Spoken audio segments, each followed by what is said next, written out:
There you are. Mashallah, so that was quicker than Um, expected. no, no, my it didn't it didn't work. So I'm on my phone until it turns back on. I'm sorry. No, no, no. It happened to me as well. I was invited at a mosque, and what my laptop decided on that day is just to lock itself up. So there was no chance in me getting any access to the laptop, and then I just performed without any notes or anything. So it happens to all of us. I hope you're well. Yeah, yeah, of course. And I'm sorry. Thank you so much. No, I think you just muted yourself somehow. Or maybe that was our host who tried to mute everyone except Sorry, you. sorry. Oh, there you go, Alhamdulillah. Sorry. Okay. I think my laptop finally turned on. I'm so so sorry. I'm just No going to log worries. on very very quickly here. And I'll be right back. So sorry. Perfect. No problem, no problem. Take your time. Okay. Sorry, weil ich habe euch, sorry, because I just asked all of you to contribute and tell us about your feedback. And that was actually the moment that Sister Hiba joined.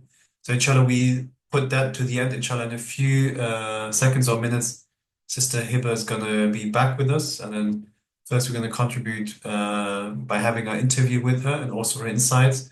We're going to have a 20-minute Q&A session with her where you can ask your questions, give your thoughts.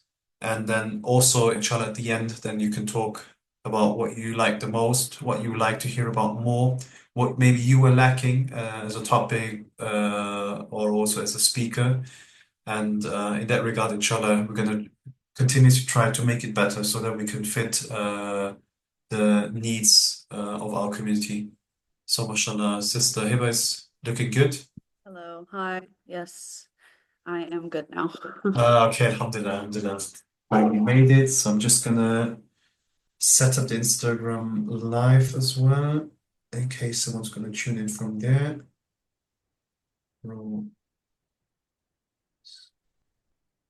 So maybe just to give you some insight on what the Aqsa Week is and what the whole idea is about.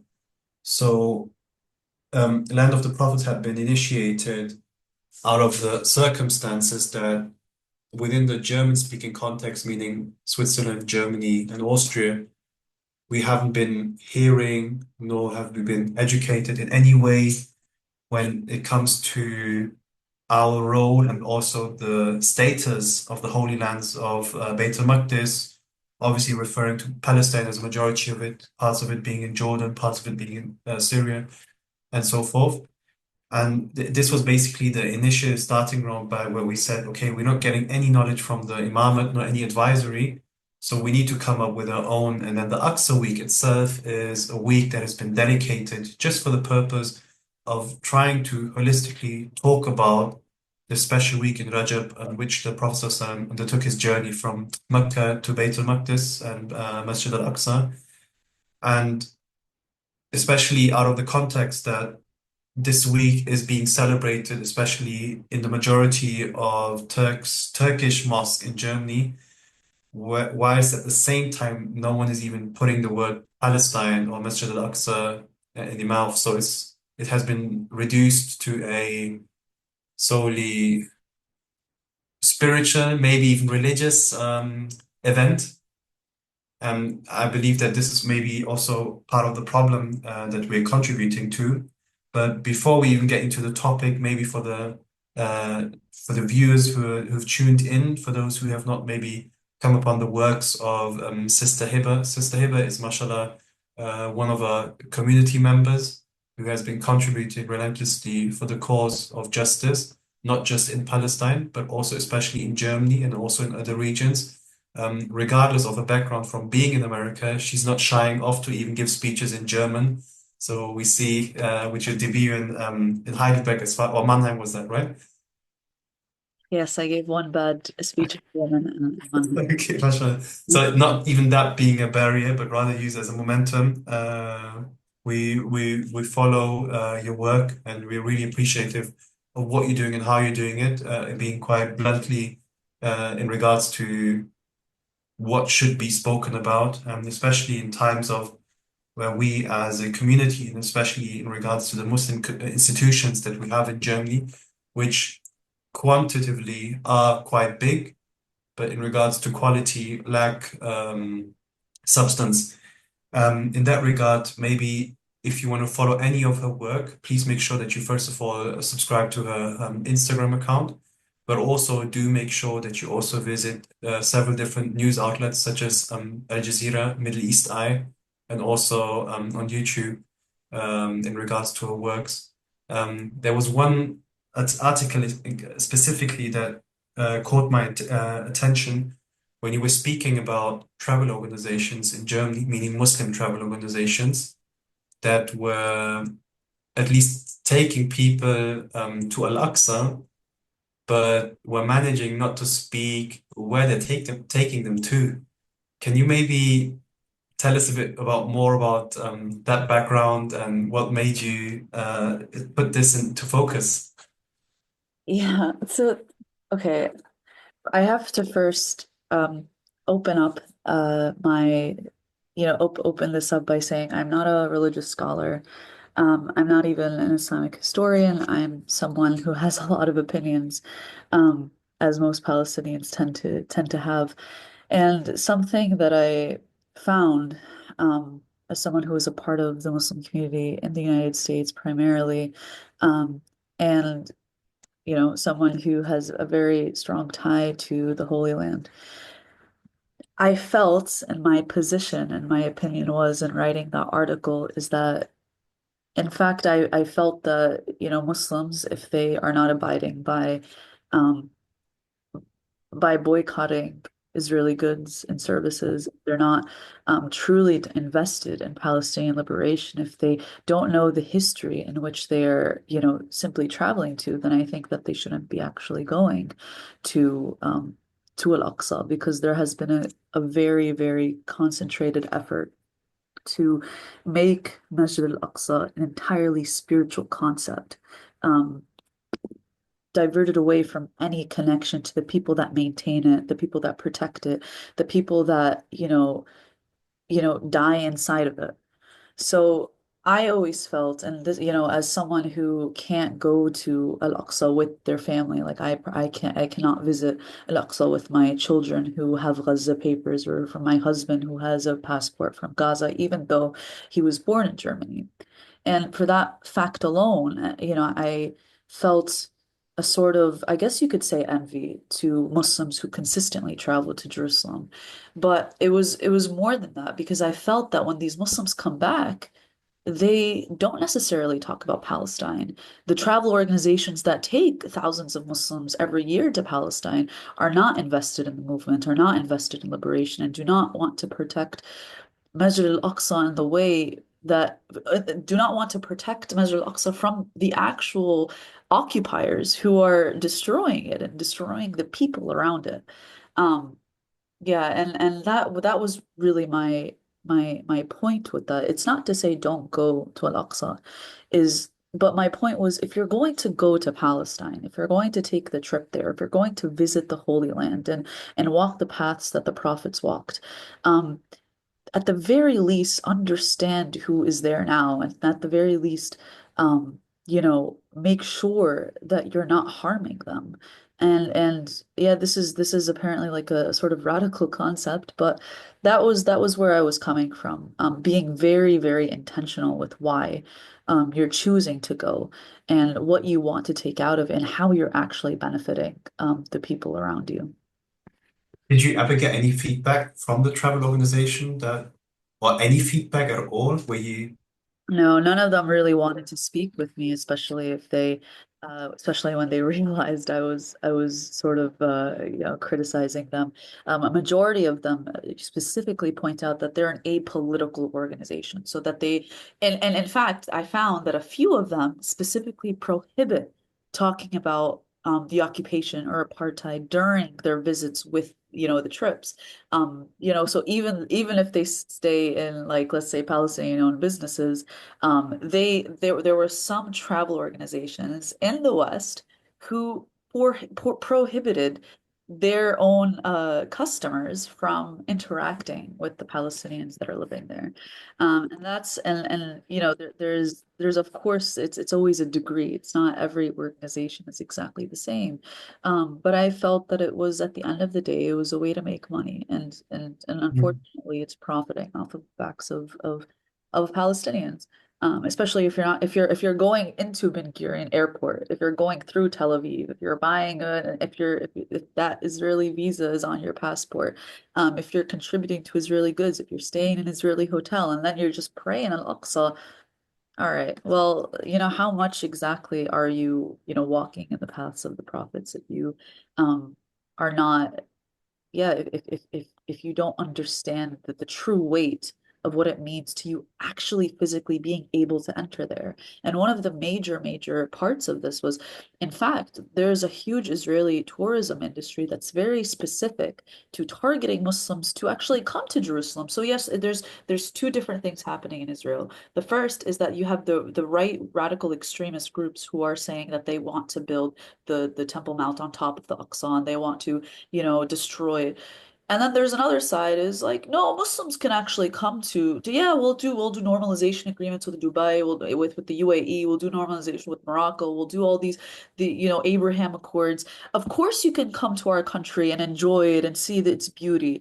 And part of that is also, yeah, you can come to the Holy Land and look, and there's and part of the tourism industry in Israel, there's a whole sector devoted to making sure Muslims, come through their organizations, like through their own travel agencies. And of course they're sanitized from any sort of political talk and political and exposure to any of the Palestinians living around Jerusalem and the occupied West Bank.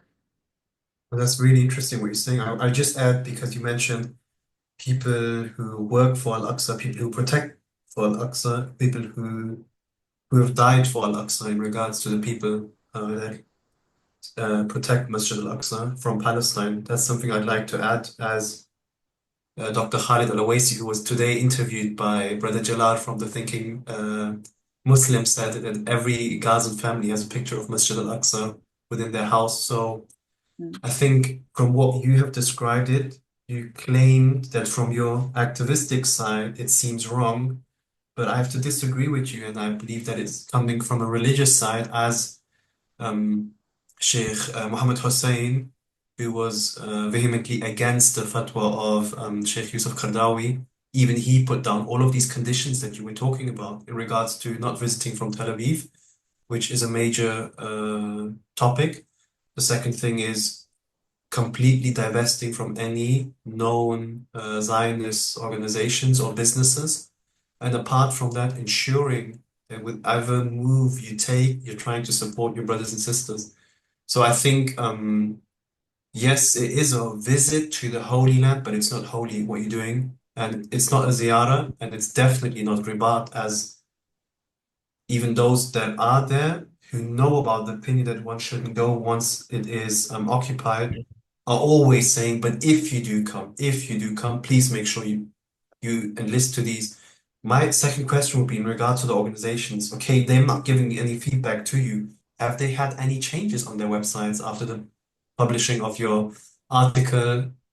Yeah, I Okay. don't actually know. I have to say that this topic is a little bit frustrating for me because Um, I feel I've gotten into a lot of back when I used to care more about these topics. I got into a lot of, arguments with religious, speakers and scholars and people who I'm sure a lot of people in Germany admire. But for me, it's really it's again it's a source of frustration because in fact I found that in our culture, let's say in our Muslim culture and Muslim community. There's two folds. The first is no one takes a woman seriously, actually. That's just generally. But another thing is people don't take troublemakers seriously. It's a very much it's very much a culture of respectability politics, of making sure you have adab, making sure you listen to your elders. So I was actually a youth leader in my community. I was a youth leader of the Muslim American Society in New York. So I oversaw a lot of different people. Um, I wasn't really ever respected, and my views were always seen as like the fringe and radical and just being a troublemaker.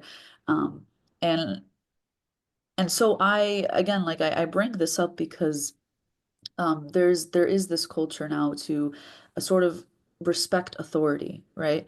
Even though, subhanAllah, like in our in our faith and our religion, our prophets disobeyed authority nearly at every turn if they thought it was unjust, if they thought it wasn't fair. But nowadays there's celebrity shiuk culture. There's like this elitism that has been created Mm. from our Muslim society actually, that says that you have to just respect and understand and your elders know more than you. Of course our elders know more than us, but at the end of the day, our elders are also human. And there's a reason why that after the Prophet, peace be upon him, died, Awesome. it was a age of fitna, right? And that means like that there was fitna for years and years among the best of people. And who's to say that your sheikh sitting in the mosque, or even the celebrity sheikh that has millions of followers and goes all over the world, is infallible? Like, they are fallible. And I think this is something that I've always felt, is that no, if you're doing something wrong, you should be called out for it, because um what you say holds weight. I'm sorry I'm going on such a rant, but to sort of answer your question, I never felt any of these organizations or any of these community members truly cared about what I had to say in particular, because of the power dynamics that unfortunately exist within our faith and within our society. Yeah, first of all, I always learned at a young age that religion is a synonym to rebellion, as you cannot be always happy with the status quo as a religious person because ethics and justice play a central key role. And I think even every Jummah it gets repeated by the Imam that we should forbid the evil and work obviously and allow and push the good or the positive in that sense. And I think especially 2 days ago we had a very interesting uh, talk and discussion afterwards, after the talk of Sister Louisa, who was talking about the different form of ribat by the Palestinian women, especially in Jerusalem.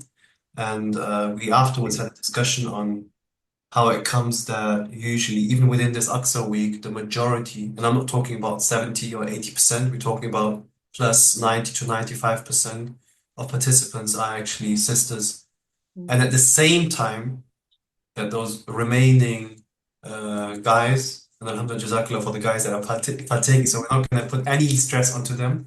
They're getting the hasanat of all of the other 95%.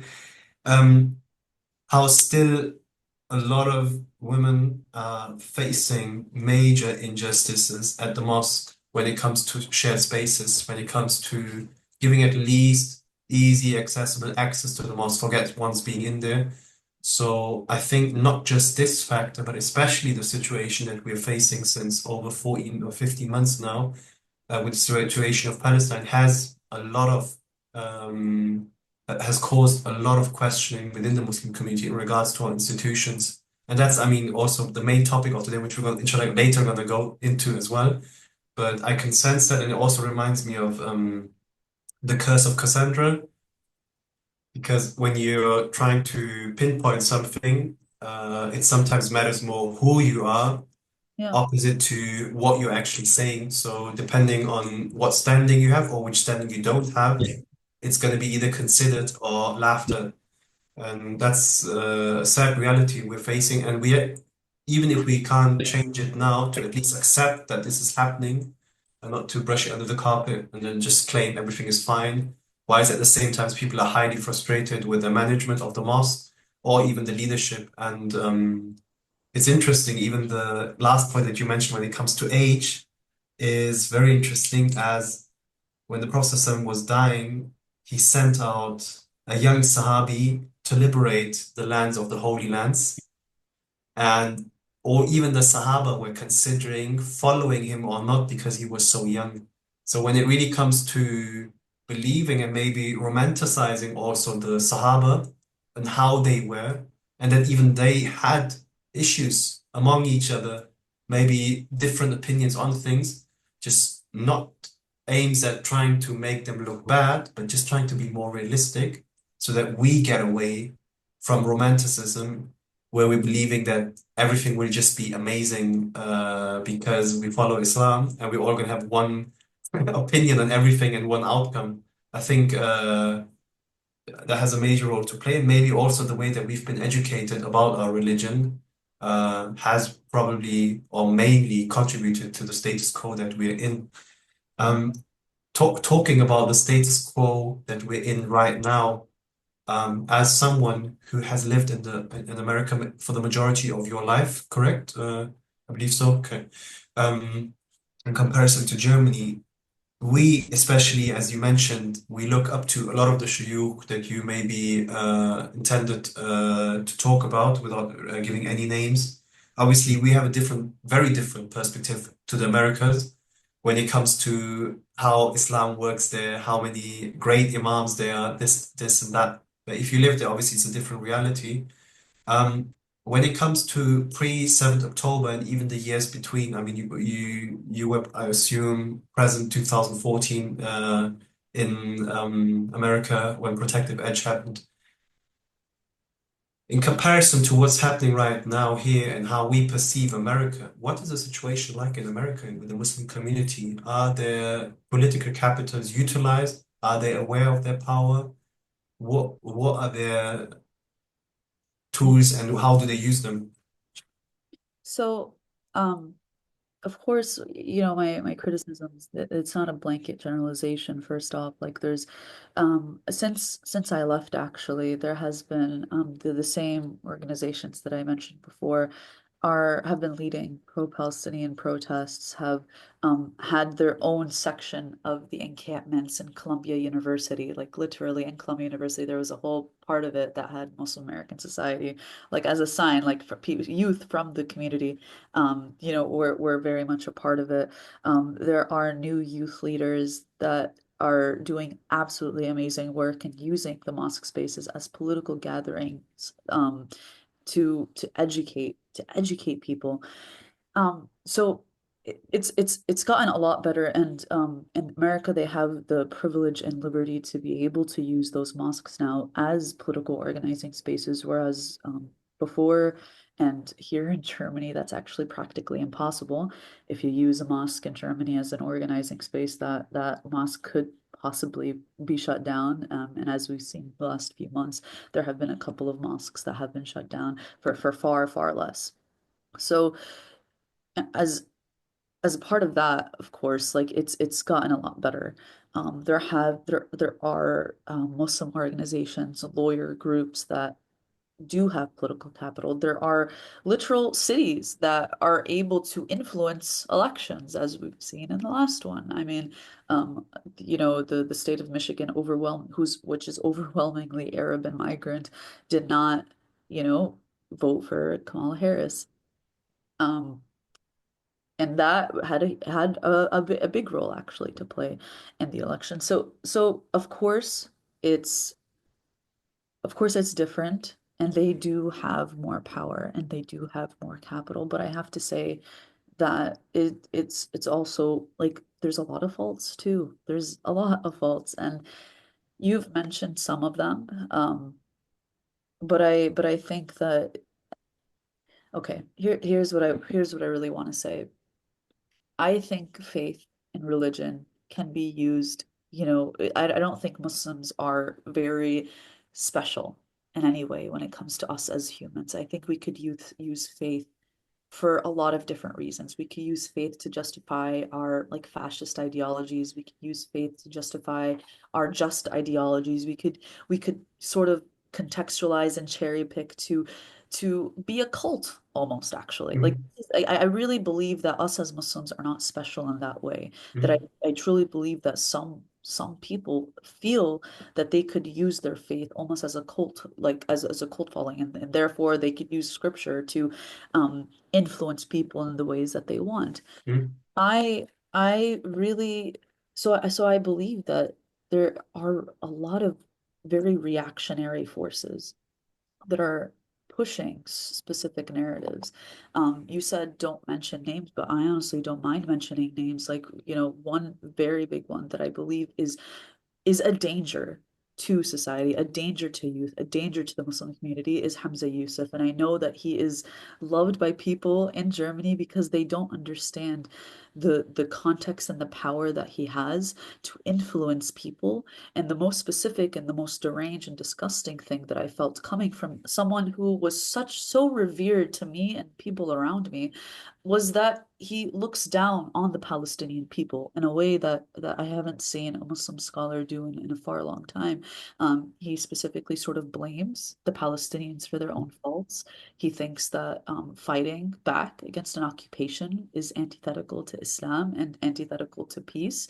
Um, and and he hasn't said a word since the genocide has taken place, except a very pathetic statement. And so I want to just warn and sort of caution the Muslim community from reactionary forces who can use faith to look down on people within your own community that are fighting against a brutal occupation and fighting against empires, truly.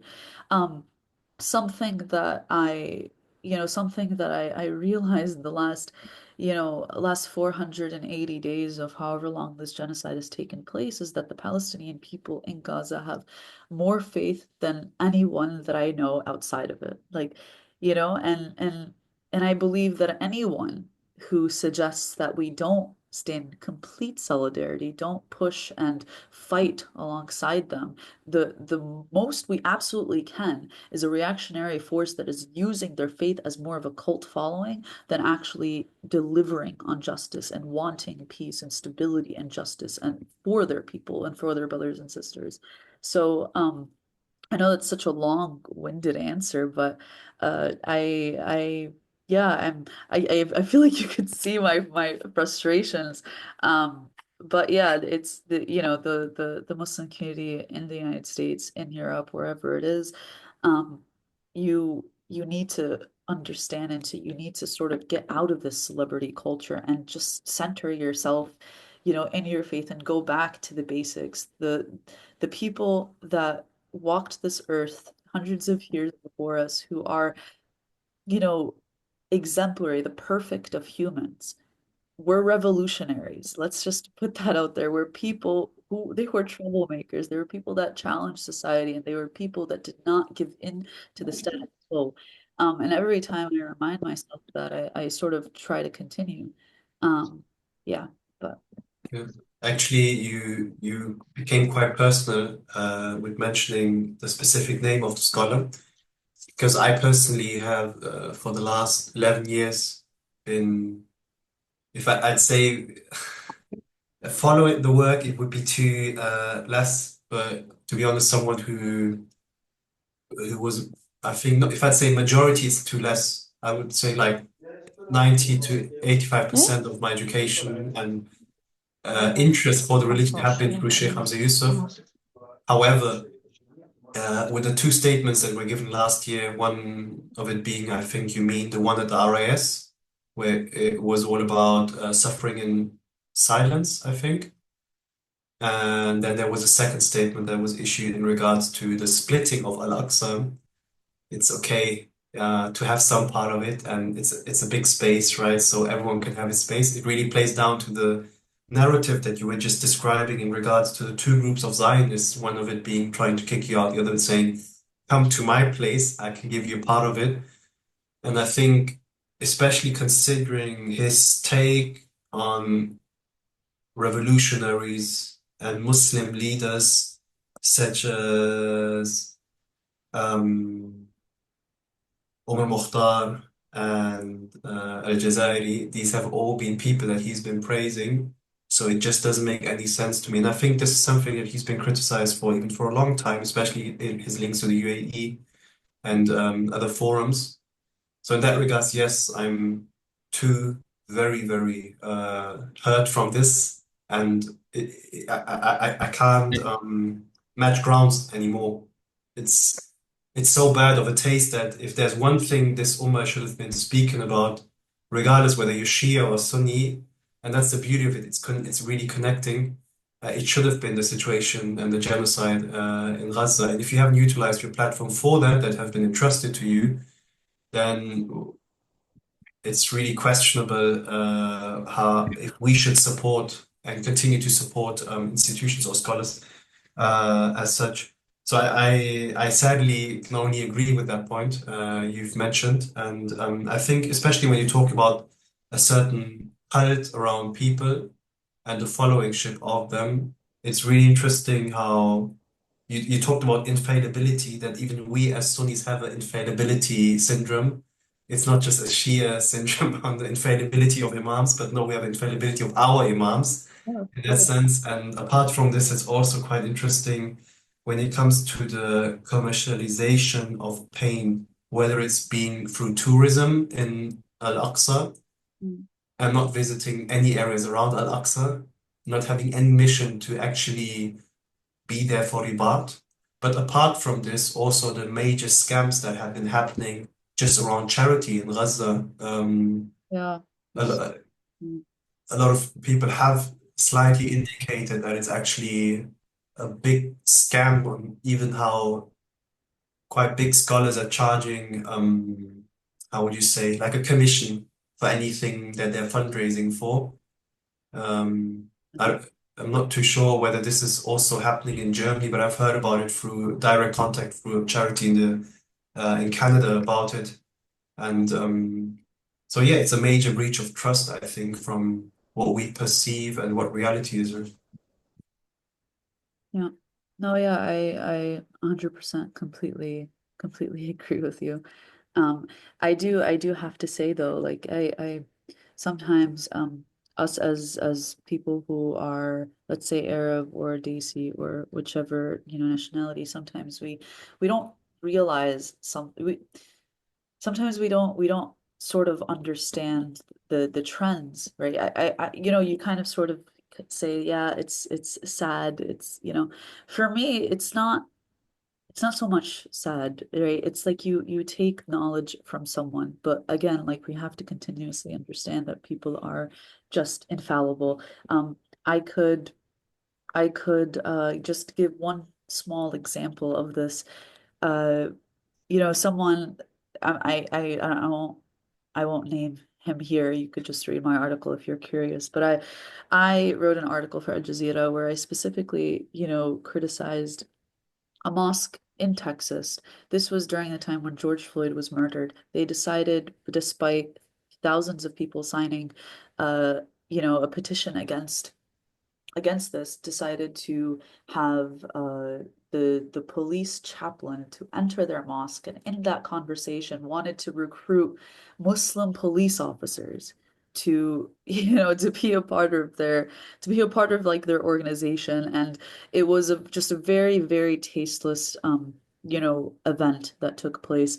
And it was a pattern of Muslim institutions within this specific community that just had extreme ties to police, the same police that have surveilled the community, that have tried to entrap people within the community, and have and there was no sort of acknowledgement to the brutal police violence that takes place in the United States. It's different than here.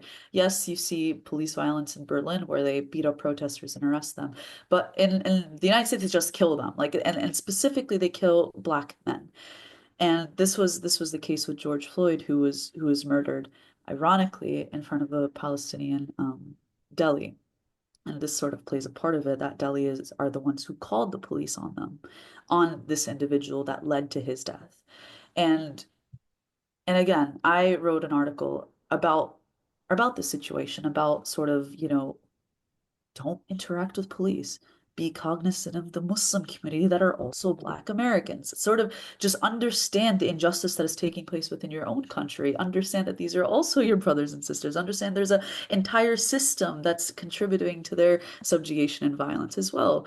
This was not well received by this specific celebrity sheikh, and criticized me and sort of condemned me for writing the piece. But I again, I still respect them. I think a lot of people have learned from them. But I still think these things need to be acknowledged, especially if there were conversations behind closed doors and there was no action. It has to be taken to the public because there is an accountability that we have to the community that no one is taking seriously. No one is taking this. I'm only talking about the United States. I'm not even talking about Germany at this point. That sort of doesn't even have a community to begin with. It's like let's just point this out there. There really isn't a strong Muslim community that has any political capital, that has any say in their own futures here. That's an entirely different topic. But my point is for this is that there have been signs, and in the case with Hamza Yusuf, that specifically said very, very derogatory statements in I believe it was an ICNA convention in the United States. Yeah, Like ICNA, sorry, not RIS, sorry. RIS, yeah, sorry. Yeah. No, Uh, you were right. You were probably more right. Maybe I got it wrong with RIS, sorry. fine, but But he said a very um, derogatory thing around, black fathers and how they, they something along those lines. My point is, people weren't as outraged as that as they were about the Palestinian part, right? And we have to sort of that's ask, true. That's true. sort Yeah. of. So anyway, that was my point is again, these people are infallible and there are trends, and we have to just sort of acknowledge and yeah, and be very, very cognizant about following our faith and not following people. What are possible intentions of board leaderships, imams, to be as close with the local police? I Yeah, mean, I don't see any recruitment happening in churches. yeah. Not, not as, maybe that's an American thing and I just don't know about it. Oh, no, you're But anti. it never came to my ear that there's a possibility of doing recruitment in the mosque. Yeah, We have like blood donations maybe. That's as far as I can think of any external thing coming into a mosque and delivering services. But is that a common thing in the States or? course, there has so military and police recruitments actually happen in a lot of places, but they try to really infiltrate the mosques. They try to infiltrate Muslim institutions. And by the way, it's also something in Germany as well. They really want to try to infiltrate Muslim spaces in an attempt to sort of assimilate and integrate as much as they possibly can. In my opinion, again, this is all my opinion. I, you know, I don't believe truly that they think okay, if you're a Muslim police officer even in Germany or in the United States, you will be accepted into society, your family will be accepted into society, you're finally German or you're finally American in that sense. It's just not going to happen. Like it's not going to happen. And let's just take a look at this past elections. The Muslim community and Muslim institutions have been consistently absent. And I'm not saying that our protests are not majority Muslim. I think they are. But what I don't see is Muslims putting protest flyers in their, in their mosques and handing them out and talking about them in their own institutions. They're not the ones posting on their Facebook pages and Instagrams. Let's go to this together. Let's do this. Let's have a whole entire block of people within our mosque community. They are not doing that completely out of fear, right? They are not doing that completely out of fear. They have said very, very, very little on what's going on in Gaza. They have said nothing about the genocide taking place.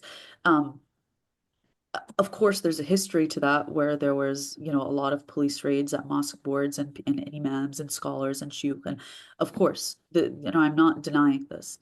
But let's see what happens now, right? The election that's going to take place this month is what is probably going to formulate the most right-wing government this country has ever seen since Nazi Germany, right? And the party that's leading in certain polls, the AfD, is running on a program that's literally calling for not just deportation, the remigration of migrants, right? And what they mean migrants, they really mean Muslims, because that's those are the migrants that they're most uncomfortable with. So even Muslims with German citizenship or people that have dual passports, they want to be able to kick them out at will. And we have no political capital because we wanted to assimilate, because our institutions want to play nice, because they want to work with the state, and however they, as much as they possibly can, which again I don't necessarily blame them for. It's the reaction to what they have been a part of. But what's the result?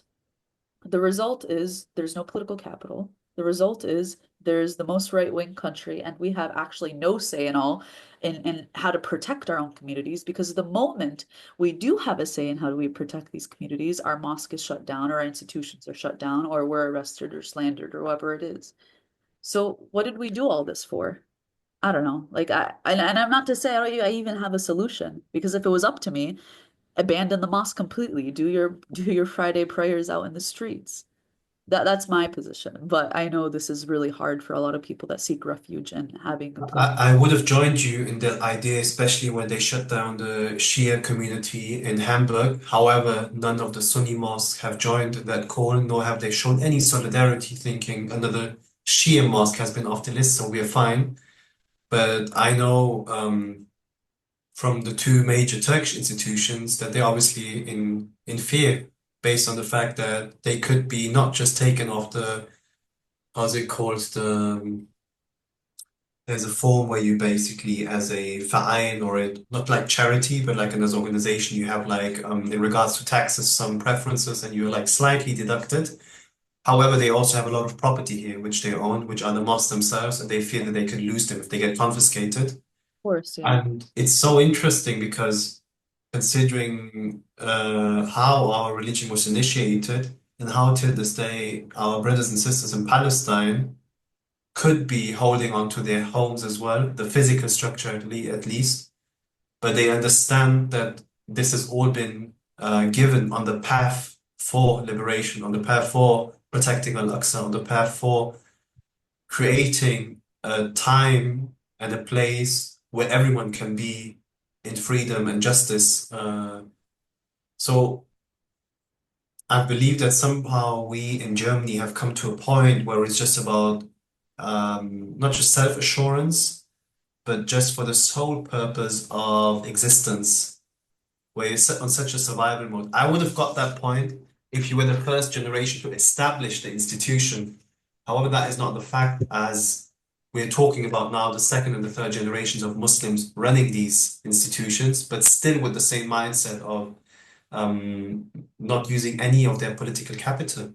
And I don't think that political capital is given, it is created, right? So when you said they don't have political capital, that means that they probably never worked at it. Or how would you describe the case? No, I don't think they never worked at it. I think they worked at it and then they got brutally suppressed and censored and criminalized by German state authorities, by people in power, by, the Verfassungsschutz. I think that this whole tirade against, like, let's say, against these Muslim communities was, oh, like a tirade against, Islamism and the concept of political Islam. Because of course, as soon as the Muslim becomes political, it becomes Islamism. It's not, it's not that you're just a political Muslim who cares about the community. It's that you're using your faith as a justification for your political actions. Therefore, you deserve to be criminalized. And this is truly the case now, even, right? I and I have to I keep saying that I want to acknowledge it because I truly believe that um I'm not 100% certain what I would do in those situations. I mean, my friends' homes were raided just the other day, and they're not some big shot sheikh. They're just a student at the University of Frankfurt. So I, and I'm pretty sure I'll be next at some point. But my point is though is it's not to say that this, political mobilization isn't something that wasn't tried and wasn't attempted in the past. Of course it has. It has dwindled into nothing just because of the political situation that we're in. But I'm saying now that I feel like we've reached a point. I know I've only been here a couple of years, but just as my analysis of how the United States was and how Germany is, because the United States post 9/11 is how Germany really is right now. Just to say, the United States post 9/11, there were house raids, there was the NYPD infiltrating Muslim campuses, trying to shut down Muslim communities. I remember I was a child, with the sheikh of my mosque, and we were memorizing Quran when the police came to interrogate the sheikh himself. Again, post 9/11. So I understand that. But we've reached a point here where it actually just doesn't matter what we're doing and all of the reassurances we're trying to give the German state. We're still being criminalized at the same rate. We're not saying anything. We're not protesting for Palestine. We're not creating our own political capital. And now there's going to be a government that's just a lot worse than what we've seen in the past. And I think is we have to just abandon the buildings. We have to abandon the institution itself. We have to just say, listen, like we can exist as a community regardless if we have a building or not. We could, meet and organize in the streets as all of these organizations have in the past. All of these Palestinian organizations, we don't get rooms. We don't have any spaces to amplify our voices, but we've just reached a place of complete desperation. And I think the Muslim community needs to understand that it's happening now for them. They're being attacked in a way that's just not normal. And there needs to be a response. There hasn't been any strong response from Muslim student associations in universities. That is appalling to me because the student movement in Germany is growing at such a fast rate, but they're happening with the leftist and communist and radical students. They're Mhm. not happening from the Muslim students themselves. I don't see one single like Muslim student group um organizing in that way, using their faith as saying this is like the Holy Land is something that we need to cherish. They're not viewing the liberation of Palestine through a Muslim lens and seeing the urgency in that. No, it's these people that have no ties to the Muslim faith at all. And they're German students, they're white students as well. And yeah, again, sorry for the rant, but it's just the thing of like I understand there's fear, but there has to come a point where we just move beyond that. There has to be a point where we just sort of like understand that just this is it. We have to just sort of deal with that consequences, and we have to create the community and able to comfort each other when that happens. Because I remember when I was slandered and attacked and criminalized by this very state, I us as the Palestinian movement in Germany, it reached a point where solidarity was something that shielded us from the fear and from the intimidation and from the criminalization. That just hasn't happened yet with the Muslim community. They haven't built those bridges and created those solidarity groups. Um, and just they should. Definitely, when it comes to, I'm just trying to understand that because you just mentioned this idea of post 9/11, and I'm trying to understand whether Germany's in the fight or flight mode, but I think they're neither of both, but rather they're just in a state of, Hiding. like, shock would also be interesting, but I don't think that they're at shock because considering the topics of programs, topics of major institutions when it comes to the 1st of October, which was the Tag der offenen Moschee, which is the event which every mosque is taking part of. I think rather that they're in a different reality, to be honest, because they're not in a state of shock, because then you would see a different reaction if you're in a state of shock. They're not in the mode of flight, nor are they definitely not in the mode of fighting. So I think, yes, there are, alhamdulillah, a few mosques, a few imams that do use their platform. They do use, mashallah, in such a way, such as Sheikh Mohammed Johari, mashallah, in Frankfurt. We have Effendi Benjamin Idris in Penzberg, which is south of Germany, who is using all of his political capital as a person, as an imam, to influence and where he's saying like all of this interreligious work that I've been contributing for years, where are these guys now to stand up for us when it's their time? Or we have Imam Dr. Ali Özde, who is using his platform in such a beautiful way in order to not just ask his non-Muslim friends, but also especially Muslims where they are at, and who had been actually visiting Palestine, also with the year of Ribat, and trying to inform and also create awareness among Muslims about what's happening and that it's an occupation. And if you're not able to call it as such, then we have a major issue. Considering that every one of us is a child of a mosque, directly or indirectly, what do you suggest? How can we maybe have a positive effect in order to create awareness or like to at least inform those that need that information and what strategy should we follow in doing so? Maybe do you have any recommendations in that regard?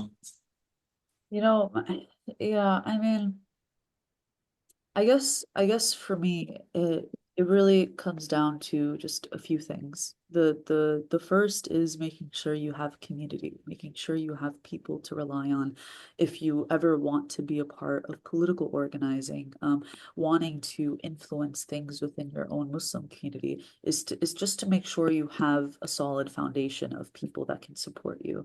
That's very, very important. But in terms of everything else, I'm really not. I don't want to. I know I've been like imposing my thoughts the whole like 50 minutes, but um, I know the community is different than the United States, and I know I've only been a part of it for a short time here, and I feel like it's just going to be, no matter what I say, unfortunately, it's just going to be it's just gonna be that thing where people have to just live through it. You have to sort of live through all those downs to be able to understand the true realities of what you're living in right now. And so it's through trial and error. It's through criticizing and just asking questions as much as you can. Not so much criticizing, but just making sure you're asking questions, educating yourself, being confident in your own knowledge, both spiritually and politically, because then it's much harder for people to intimidate you. That's just my sort of advice on a very individual level. Yeah, and I think the cause that we have in regards to the Holy Lands of Palestine, it's the most just cause. It's the one cause you cannot have any arguments against from a rational basis, speaking, regardless of your religious background, whether you're Christian, whether you're atheist, whether you're Muslim. And if it's not that one thing that can get you going, also from a religious responsibility, especially not just to the injustice in general to a human being, but especially when it comes to our first Qibla, which is also a topic where we're all trying to work on imams and communities in order to understand what it actually means, not just from a historical perspective, but on the personal level, and especially also to a future-oriented level.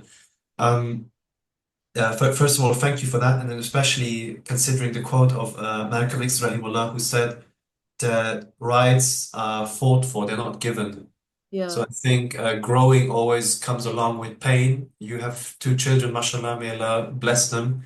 When they're teething, it goes hand in hand with pain. So I think it's come to a point where we as a community have to just take it as it is and understand that that is the past because considering subhanallah the family members of yours of brother Abdullah uh, who are be even when brother Abdullah mentioned it with his Excelist filter that he made just to enumerate them properly on the new healthcare list that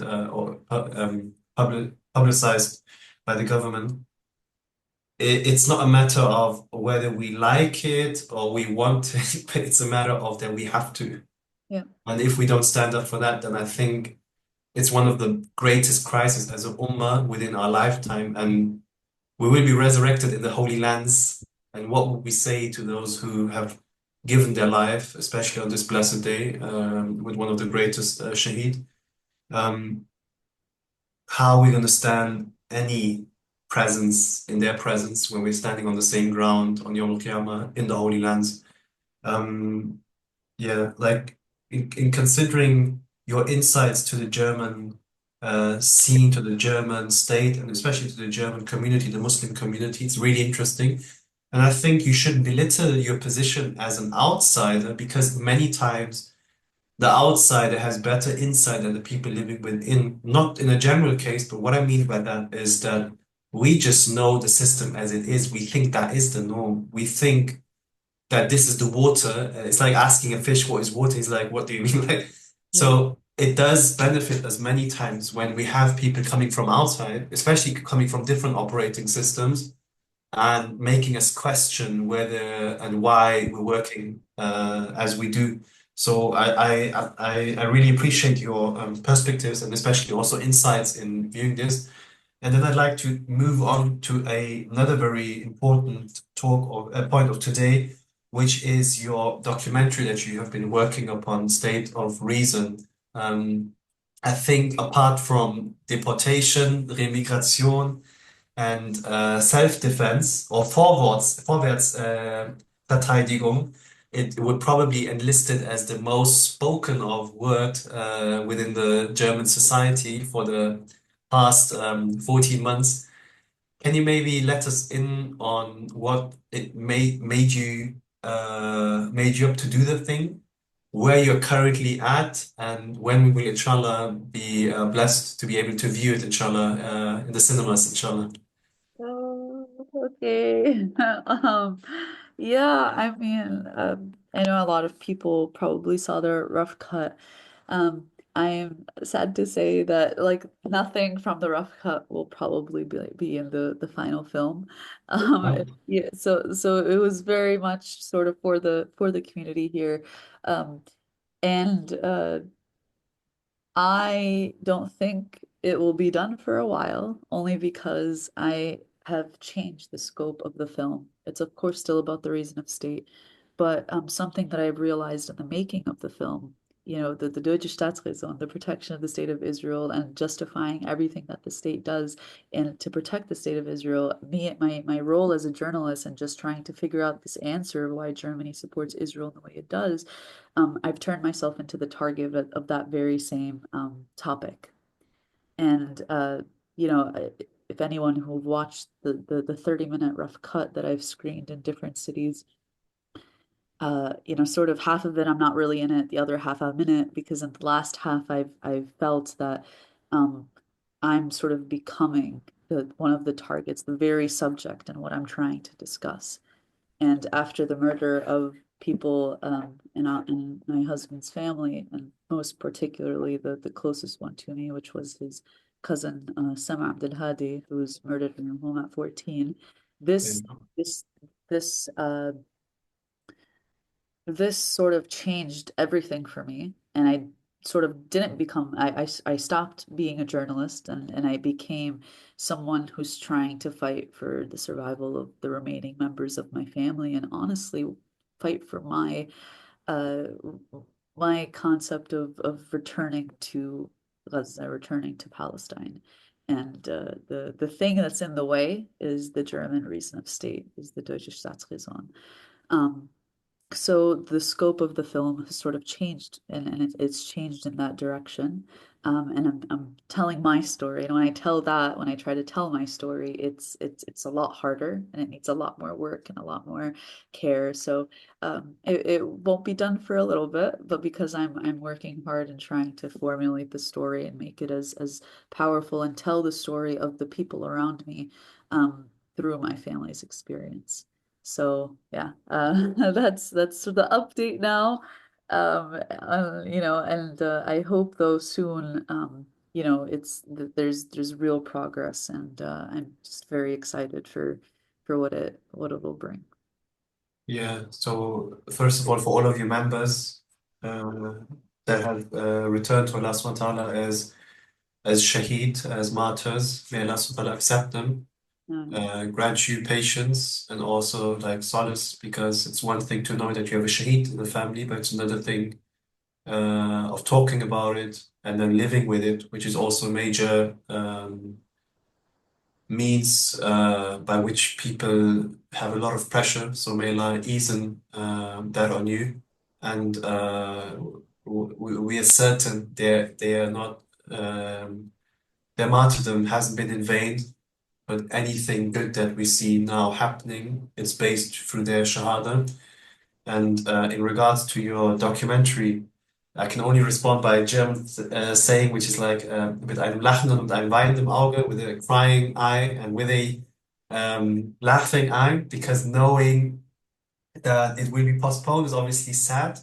However, I know it's just going to be so much more better, because Okay. as we all know, the story that your family individually has been going through and has gone through, it's a present thing, is something which every Palestinian family in a different way can relate to and has lived through and is living through. So I think this personal approach would be even more greater because this also makes it infallible, right? Inshallah, inshallah. I hope so. Yes, so we're looking highly forward to that, to inshallah see that until it's screened. May Allah ease in you the path which you're threading upon, also for your family, as we can imagine that there's a lot of stress that's been put onto you and your family through your work. And may Allah help you, and may we all understand from today's talk what our role is and how important it is to be in solidarity with anyone, regardless whether they are in our community or not, in the Muslim community, as we have a common cause, which is the liberation and the justice of Palestine. In that regard, I think we shouldn't just look left or right who my Muslim brother or sister is, but we should also extend our view to a greater community, which, mashallah, as you said, in majority is leading the cause, even though that we as Muslims should have also been leading it. If you allow, we could do maybe for 20 minutes like a Q&A session, only if from your side you have mentioned every topic that you would like to talk about or would you like to focus upon. A few questions. No worries. Okay, alhamdulillah. Then we look into the questions, mashallah. There's a few things in the chat, mashallah. So we just start. So, brother and Imam Talha Tashkent, so unfortunately, I sorry, just one second. Yeah. Unfortunately, I totally agree with you. My heart is bleeding while agreeing, but we have to say the truth, even if it is against a scholar. By the way, Sheikh Hamza Yusuf will be on a panel with Dr. Ilan Pape on the 23rd of February. I think that will be very interesting and hopefully he will learn and change his mind. There was also an Arabic interview where he said that maybe the people would have more empathy with the Palestinians had okay, that's the one that I think you were considering the interview. There was also an Arabic interview where he said that maybe the people would have had more empathy when the Palestinians had chosen peace instead of resistance. I think that's the what was mentioned in this cause was to be a good victim, right? To be a victim that it gets the liking of the same people that are also perpetrating a genocide onto you. Maybe you want to give your thoughts on the feedback? There was a question, maybe it's connected. So the next question is, don't you think that one can acknowledge that those people have benefited the community but still be critical about certain actions? Which is, I think, the sort of what the question is the summary of the question. And I just want to say, so I read this question before as well. So this is a common response actually to a lot of people who, whenever I sort of bring this up, whenever I bring a sort of critique about like Hamza Yusuf or similar scholars who have very reactionary views when it comes to changing the status quo and challenging the government and not just complying. Um, here's what I think. And maybe this isn't popular at all, but for me, when I see a Palestinian child who's a Hafiz and knows more hadith than a majority of us, my question is, why don't we make him this liberty sheikh, not someone who justifies his death? And I really, I really think that it's not a small thing to relativize or justify the the excruciating repression of people. And I think that, of course, these people can do good for a community.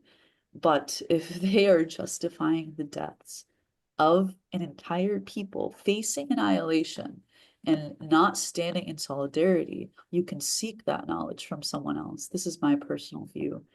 Again, like, yeah, a lot of people disagree with that. A lot of people say that I turn people away from faith.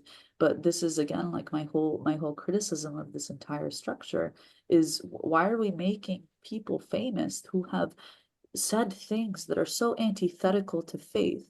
And what is it when and how is that not considered a form of spiritual abuse when you use your faith to justify the brutalization of a people by saying that they could be better victims, essentially?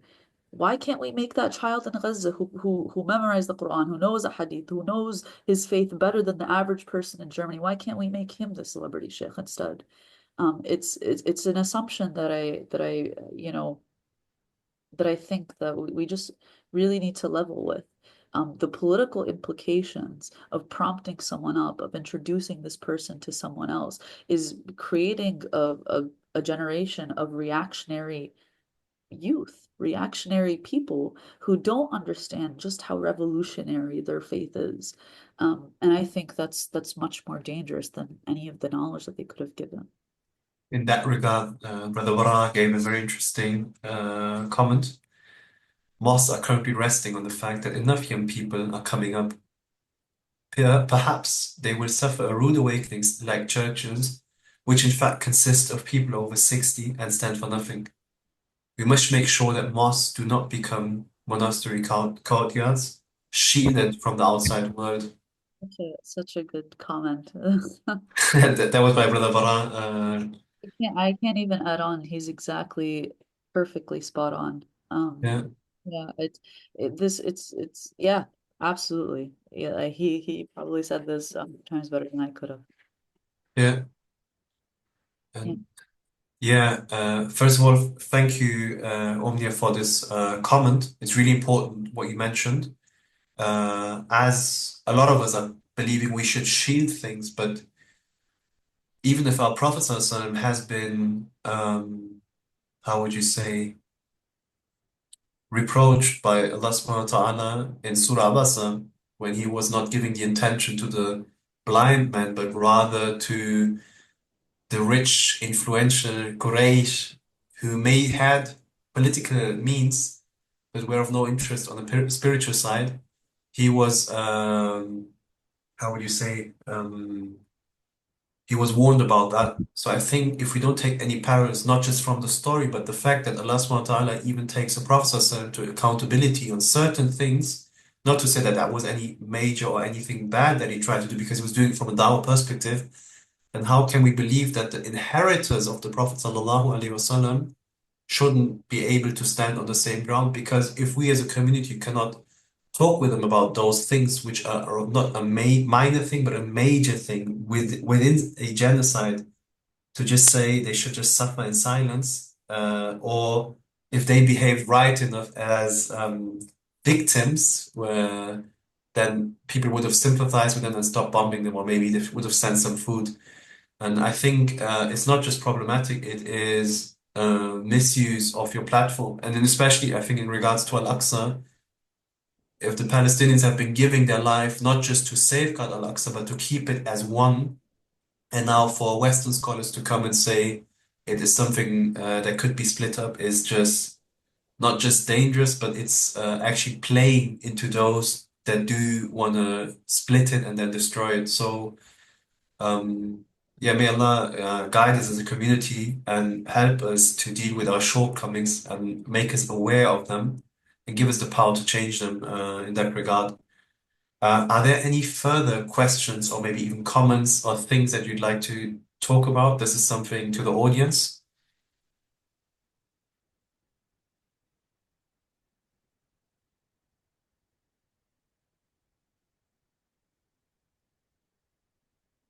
Just checking. Oh, forgot to check also on Instagram, which I was having just 1 second. Up, up, up.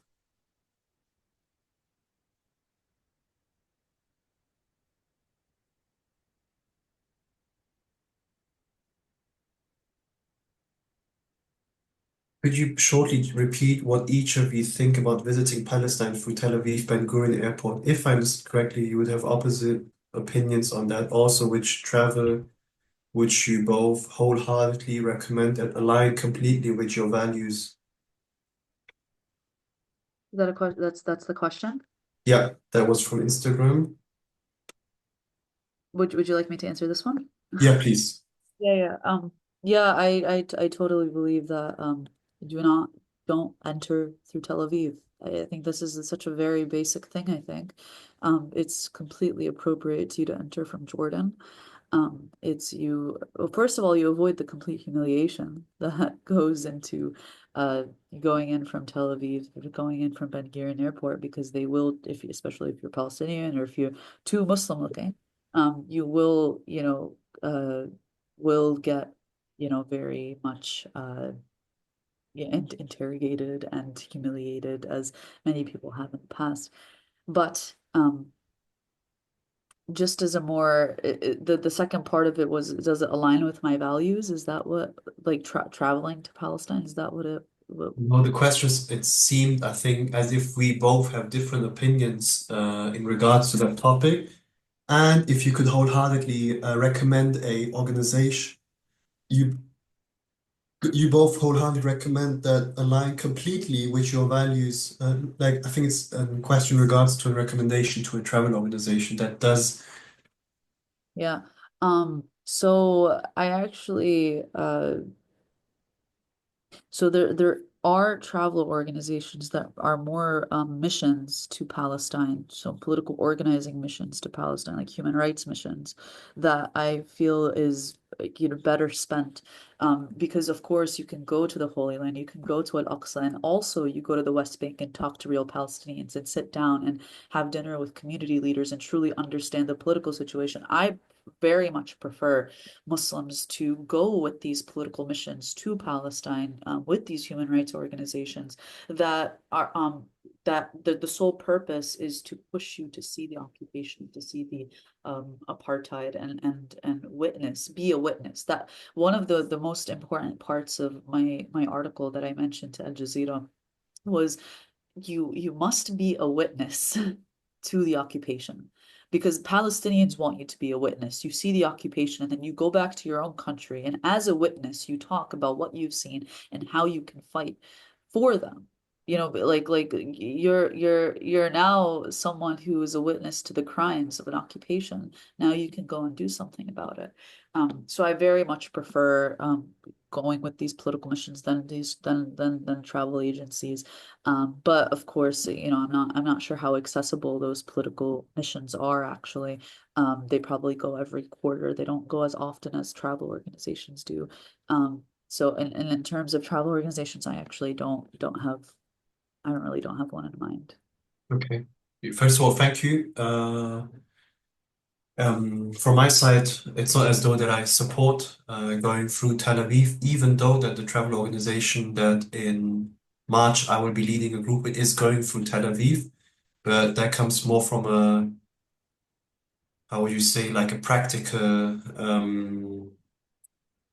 reasoning, not the fact that it's easier to access, but just the reality of having to pay more fines to the Israeli government if you go through the border. As a lot of people are not aware that at the border you'll have to pay the money directly.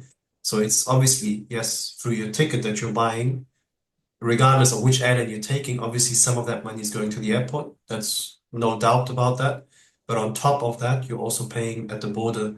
And the humiliation through the questionnaire from a personal experience is also on the border. Not to maybe for those who haven't been, not to think that if you enter through Jordan, you see a Palestinian flag and a Palestinian staff on the ground. None of that exists. It's completely by the occupiers. It's completely run and only flags by them. They even have pictures of Al-Aqsa at the border, at the sitting rooms where I last time waited, I think 7 hours or something in the cold, where there's like settlers in Al-Aqsa just to rub it into your face. And yes, theologically, none of the fatwas support going through Tel Aviv. And that's something I want to highlight, even though that my next trip is going there. So not to tell you something which is in practice, like how would you say, Yeah, to I mean, to legitimize it. no, listen. So at Yeah, the yeah, it's this is just a yeah, different opinion at the end, because it's I'm not leading spiritual groups. I'm not, I'm not going the way that you are, and you're someone who leads the community here in ways that I actually can. So this is, again, this is yeah. I'm not some sort of authority to say what is right and what is wrong, and I'm only speaking through like my own personal perspective and opinion, and Yeah. um not to delegitimize or look down upon others who have a different yeah, point of view. So there's of course absolutely no need to justify yourself. I don't think you out of all people need to do that. But it's just really important for me to mention it, to be consistent religiously, regardless if you follow the fatwa of entering the country or not entering it, that they all agree upon that it should be done through the land border. And even if you do visit, and we just received a really beautiful comment from Sister Louisa, who spoke 2 days ago about the Murabitat. She said, I really resonate with the idea of going as a witness. Having the privilege to visit Palestine comes with responsibility during and especially afterwards. Guidance is definitely necessary when visiting Palestine. Some organizations, unfortunately, completely leave out the political and sell it just as visiting Al-Aqsa. Yeah. Yeah, thanks for the comment, Sister Louisa. And as said, there is no visit of the Holy Land without visiting the people, and especially those that are protected. So anyone that is intending to go, please re-question your intention, whether you're going just to tick it off a list, or were you going there, first of all, with the need of ribat, of protecting the land, the people, and Al-Aqsa, and ensuring that you also visit the other parts of the West Bank, where you actually meet Palestinians, spend time with them, and understand their issues, so that if you do come back, you not just have a connection to the cause, but you have a personal link now to the people by which you hopefully can advocate for. So in that sense, Sister Hebh, thank you a lot for all of your insights. We'd be more than happy to, inshallah, have you again. We're more than excited to, inshallah, have now more patience, but we know one day, inshallah, it will be released, your documentary. We're more than keen on seeing that, inshallah. We wish you all the best with it and all of the noble causes that you're leading and partaking in. Mashallah, you inspire us in that way. And may Allah subhanahu wa ta'ala reward you highly for that and especially protect you and your family and loved ones. Thank you so much for having me on. It was such an honor, and thank you to the like solid 25 people the whole time sitting through. I wouldn't even sit that long to hear myself talk. So thank you all so much. I really appreciate it. Have a wonderful rest of your night. Assalamualaikum. Wa alaikum salam wa rahmatullahi. Salam to my brother Abdullah. Take care. Bye-bye. Salam alaikum. So, liebe Geschwister, Alhamdulillah, und heute war auch schon der 6. Tag. Jetzt darf ich diejenigen, die heute dran teilnehmen, über eine Sache. Ah, Entschuldigung, gibt es jemand, der nur Englisch spricht? Falls ja, bitte jetzt. Is there anyone who just speaks English? If yes, please do write. Otherwise, I just continue in German, if that's okay with you guys. Es gibt ein Announcement, wie ihr vielleicht bei mir raushört, dass ich gesundheitlich schon seit gestern ein bisschen am Hadern bin, weshalb es morgen eine sehr, sehr interessante Programmänderung gibt. Ich kann euch so viel sagen. Die Person lehrt an einer Universität. Die Person, aber das ist jetzt zu einfach, wenn ich es jetzt so sagen würde. Die Person ist spezialisiert aufs Thema Al-Aqsa und die Person ist, okay, sagen wir es mal so, diejenigen, die bei Peace Check dabei waren, die Person wurde bei Peace Check eingeladen, sagen wir mal so, so viel dazu. In dem Sinne dürft ihr euch morgen auf einen Überraschungsgast freuen. Inshallah. Gerade muss ich schon mal was kurz checken von der Uhrzeit her. Meines Wissens nach wird das um 21 Uhr stattfinden. Also es verschiebt sich um eine Stunde morgen, aber wird inshallah die beste Art und Weise, um den letzten Tag der AXA Week zu zelebrieren. In dem Sinne, kommt bitte morgen auf jeden Fall mit dazu um 21 Uhr. Es wird sich auf jeden Fall sehr, sehr lohnen. Ich gebe aber jetzt keine Indizien mehr oder Hinweise. In dem Sinne, hat mich wirklich sehr, sehr gefreut, dass ihr alle da wart heute. Vielen, vielen Dank, dass ihr am 6. Tag und wirklich alle bis zum Ende immer bleibt. ist wirklich sehr, sehr geschätzt, eine große Amana. Möge Allah das euch alle belohnen und das alles für uns sprechen lassen und insbesondere das als einen Beitrag annehmen für unsere Geschwister im Heiligen Land. In dem Sinne, bis morgen und seid gespannt, wer der Überraschungsgast ist. Okay, ich mach's einfacher. Zum Morgen, also ich schätze mal so gegen 8 oder was, werde ich einen Flyer veröffentlichen, um nochmal ein Announcement zu geben. Also stay tuned in dem Sinne, ja. Also nur noch einmal schlafen, dann habt ihr es geschafft. Bis dahin, ne? Assalamu alaikum wa rahmatullahi wa barakatuh.